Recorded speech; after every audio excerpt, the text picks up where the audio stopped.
What's good, peeps? Thanks as always for passing by the channel. Much appreciated. Hit that subscribe button if you guys are new. Don't forget as well, please, to like and share the videos. Thank you to everyone that is doing that. You can also support the channel as well. I do have a Patreon account. The link is in the description. All right, first things first, Q&A.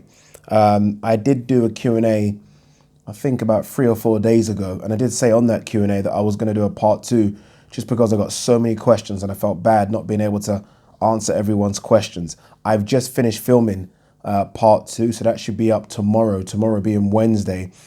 So if you didn't get your question answered in part 1, 110% you're going to answer it in part 2. It's an hour long as well, so try and enjoy it. All right, let's talk Canelo. Saul Alvarez, who has decided to vacate his WBO light heavyweight strap that he got from Sergey Kovalev. What was it, 4 or 5 weeks ago? Was it even that long? I can't remember. He stopped him in, I think, the 11th round. So he's decided to vacate that. I guess he didn't fancy the Artur Beterbiev unification, no? Didn't fancy it, right? Why would you? Why would you fancy it? He's all wrong for you. So I fully understand why he's vacated that strap. This guy is literally just going up in weight class, beating people up, taking their belts, their hard-earned belts, and then just throwing them away, right? He done the same thing to Rocky Fielding, that regular belt, don't want it. Kovalev WBO strap, don't want it. Belts mean absolutely nothing to this kid.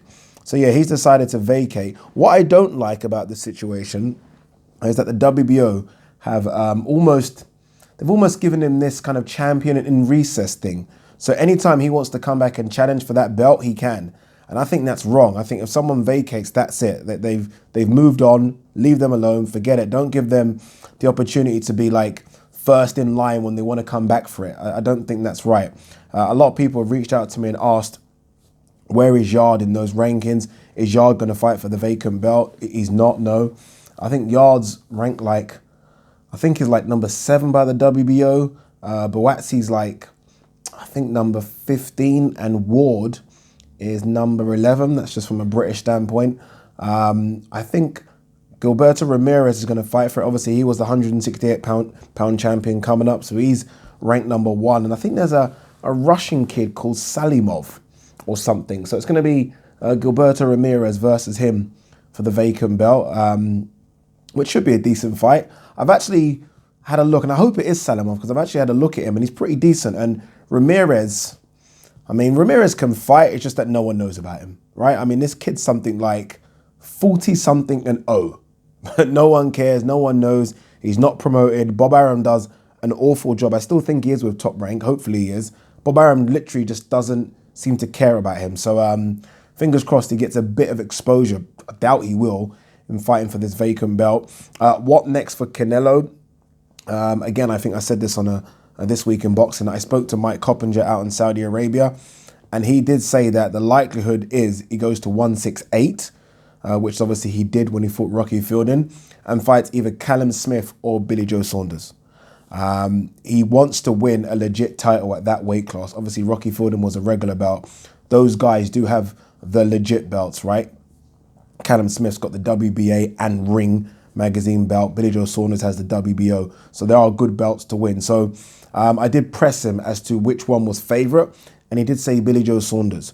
So it's very likely that he does fight Billy Joe Saunders at 168 pounds for Billy Joe Saunders' WBO title. So that's what is likely next. Not Golovkin, not Bivol at 175. Obviously, if it was Bivol, he wouldn't have vacated this belt, and certainly not Beterbiev. And this is not me having a go by saying he shouldn't or he should and shouldn't fight Beterbiev. It's just that I know that was an option, right? It was an option for a unification fight against Beterbiev, and obviously he's flat out refused that. Beterbiev is not washed goods. He's not been beaten. He's not damaged goods.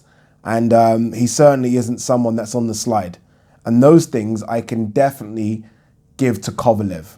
And that's not me taking away the win against Kovalev, but all those things I just said are Kovalev. They are not Beterbiev. And that's why Canelo doesn't want to fight Beterbiev, and certainly won't fight Bivol either.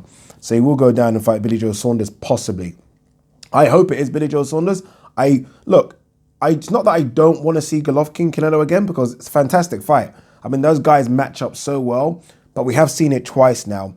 and you do want to see someone else get the opportunity. Whether that is Demetrius Andrade, even Callum Smith, who I'm not too excited about that fight, if I'm honest with you. Billy Joe Saunders does excite me. I do want to see Billy Joe Saunders versus Canelo, just because a lot of Billy Joe Saunders fans, for some reason, think that not only does he beat Canelo, but his style's all wrong for Canelo.